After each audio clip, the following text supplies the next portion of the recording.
अभी हम लोग पढ़ने जा रहे हैं इलेक्ट्रॉनिक कॉन्फ़िगरेशन। तो इलेक्ट्रॉनिक कॉन्फ़िगरेशन कैसे निकालते हैं, आइए इसको समझने के लिए यहाँ पर समझते हैं सिंपल सा चीज़। यह जो एटम होते हैं, एटम के अंदर पाए जाते हैं सेल, और सेल के अंदर होते हैं सब सेल। एटम के अंदर सेल और सेल के अंदर क्या होते हैं, सब सेल। सब सेल के अंदर पाया जाता है आपको ऑर्बिटल। ऑर्बिटल्स के अंदर होते हैं इलेक्ट्रॉन। ऑर्बिटल्स के अंदर क्या होते हैं, इलेक्ट्रॉन होते हैं। ऑर्बिटल्स के अंदर होते हैं इलेक्ट्रॉन। तो एटम के अंदर होते हैं सेल, सेल के अंदर होते हैं सब सेल, सब सेल के अंदर यहाँ पर देखिए ऑर्बिटल, ऑर्बिटल के अंदर क्या होते हैं, इलेक्ट्रॉन। तो आइए अब इसको हम लोग डिटेल फिर पढ़ते हैं, आगे बढ़ की ओर इसको बढ़ते हैं हम लोग। तो किसके अंदर क्या होता है इसको देखते हैं। तो यहाँ पर हम लोग लिखते हैं आपको सेल, चलिए यहाँ पर लिख दिए हम सेल, और इधर लिखते हैं हम सब सेल, सब सेल। तो सेल कितने होते हैं, सेल का संख्या 7 होता है। तो सबसे पहले लिखेंगे N1, यहाँ पर N2, फिर यहाँ पर N3, N4, N5, N6 और N7।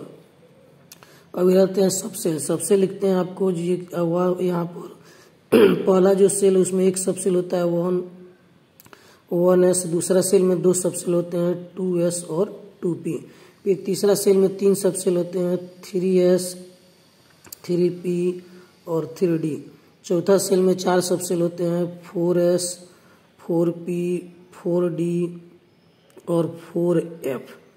ये 4 सब सेल हुए आपको। अब आते हैं हम लोग यहाँ पर,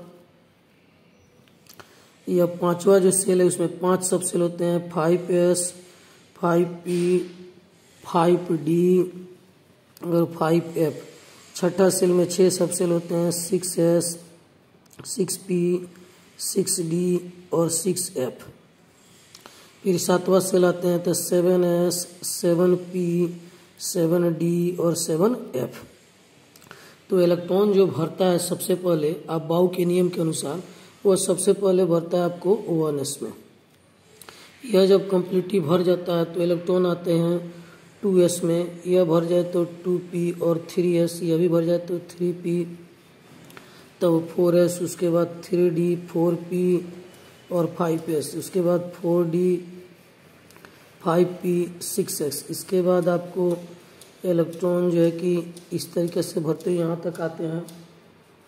उसके बाद इलेक्ट्रॉन आपको 5f से भरते हुए 6d होते हुए 7p पर आते हैं। उसके बाद यहाँ पर और फिर लास्ट में 7f में आते हैं। और इलेक्ट्रॉनिक कन्फ्यूजन लिखने के लिए एक और आपको जानना जरूरी है कि किसी का भी s सब सेल हो उसमें कम से कम 1 और अधिक से अधिक 2 इलेक्ट्रॉन होते हैं। क्यों? क्योंकि s में एक ही ऑर्बिटल होता है और एक ऑर्बिटल में अधिकतम 2 इलेक्ट्रॉन होते हैं, एक सीधा और एक उल्टा, यानी कि अप स्पिन और दूसरा डाउन स्पिन लिखते हैं। उसके बाद हम लोग आते हैं यहाँ पर, देखते हैं आपको s के बाद p ऑर्बिटल में आते हैं। तो p ऑर्बिटल में आपको s के बाद किस में आते हैं, तो p ऑर्बिटल में। p ऑर्बिटल में आपको कम से कम 1 और अधिक से अधिक 6 इलेक्ट्रॉन होते हैं। क्यों ऐसा होता है, तो p सब सेल में मात्र आपको 3 ऑर्बिटल पाए जाते हैं। p सब सेल में कितना ऑर्बिटल होते हैं, तो p सब सेल में 3 ऑर्बिटल होते हैं। कौन कौन, तो यहाँ पर हम लोग लिखते हैं आपको 3 ऑर्बिटल px, py और pz। प्रत्येक में 1 इलेक्ट्रॉन पाया जाता है। तो इसमें यहाँ पर इस तरह से लिखते हैं 1, 2, 3, फिर 4, 5, 1, 6। तो p में 3 ही जो है कि सबसेल, और p सबसेल में 3 ही ऑर्बिटल पाए जाते हैं, इसीलिए इसमें अधिकतम 6 इलेक्ट्रॉन होते हैं। अब आते हैं d में। तो d में कम से कम 1 और अधिक से अधिक 10 इलेक्ट्रॉन पाए जाते हैं। ऐसा क्यों? ऐसा इसलिए कि इसमें 5 ऑर्बिटल होते हैं। तो प्रत्येक में 2-2 इलेक्ट्रॉन होंगे आपको, पहला, दूसरा, तीसरा, चौथा और 5वां। तो अधिकतम कितने इलेक्ट्रॉन हो जाएंगे, अधिकतम आपको 10 इलेक्ट्रॉन हो जाएंगे।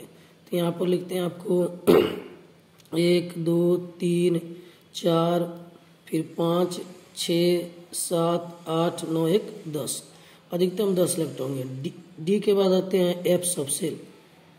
तो किसी का भी एफ सबसेल होगा उसमें कम से कम 1 इलेक्ट्रॉन और अधिक से अधिक 14 इलेक्ट्रॉन रहते हैं।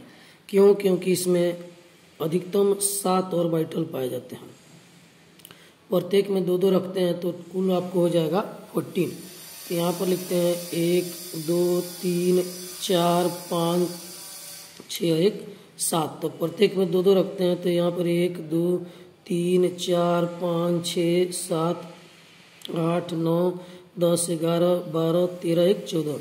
इसीलिए अधिकतम इसमें कम से कम 1 और अधिक से अधिक 14 इलेक्ट्रॉन इसलिए होते हैं क्योंकि इसमें 7 ऑर्बिटल है। प्रत्येक में 2 2 होंगे तो कुल टोटल कितने हो जाएंगे? 14 हो जाएंगे। अब आइए इलेक्ट्रॉन को भरते कैसे हैं। तो मान लीजिए यहाँ पर कोलिन लिखते हैं हम लोग, और कोलिन का एटॉमिक नंबर होता है आपको 17। तो सबसे पहले इलेक्ट्रॉन आएगा O1s में, तो 1s लिख दिए यहाँ पर O1s। एस में अधिकतम कितना इलेक्ट्रॉन होता है? तो इसमें अधिकतम 2 इलेक्ट्रॉन होते हैं, तो 1s2 लिख दिए। उसके बाद आएंगे हम लोग 2s में। तो 2s में कितना इलेक्ट्रॉन होता है? तो अधिकतम 2 ही इलेक्ट्रॉन होंगे क्योंकि अभी ये s ऑर्बिटल है। 2s भरने के बाद आएंगे यहाँ से 2p में। तो 2p में अधिकतम 6 इलेक्ट्रॉन होंगे, और 2p भरने के बाद यहाँ पर आएंगे 3s में। तो 3s में अधिकतम यहाँ पर 2 इलेक्ट्रॉन होंगे। टोटल काउंट करते हैं तो 2 2 4 6 10 2 12, 5 और चाहिए। तो यहाँ पर 3s भरने के बाद फिर हम लोग शुरू करेंगे 3p में। तो 3p में आपको यहाँ पर 3p में 5 इलेक्ट्रॉन रखेंगे। यह टोटल हमारा 17 इलेक्ट्रॉन कंप्लीट हो गया। यहाँ पर देखेंगे यह टोटल हम लोग का 17 इलेक्ट्रॉन कंप्लीट हो गया। इसमें आपको 1s में 2, फिर 2s में 2, 2p में 6, 3s में 2 और 3p में 5। यहाँ पर 2 2 4 6 10 2 12 और 5 17। यह पहला सेल हो गया आपको, यहाँ से यहाँ तक दूसरा सेल, और यहाँ से यहाँ तक आपको तीसरा सेल हो गया।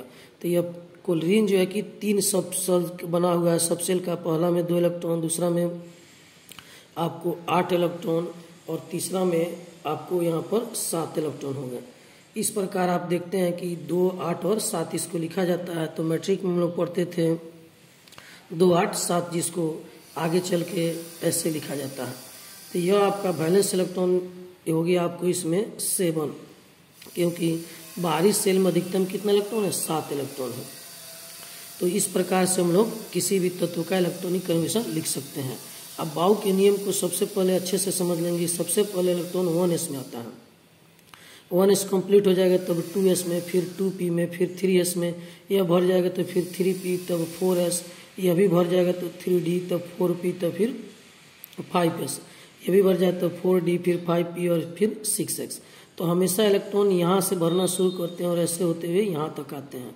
यहाँ से शुरू करेंगे और फिर यहाँ से आएंगे। यह भर जाएगा तो यहाँ से शुरू करेंगे और यहाँ तक आएंगे।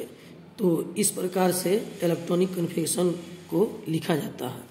तो आप इसको बनाइए और समझिए, फिर इससे संबंधित अगला वीडियो जो है कि अगले क्लास में इसको डाला जाएगा।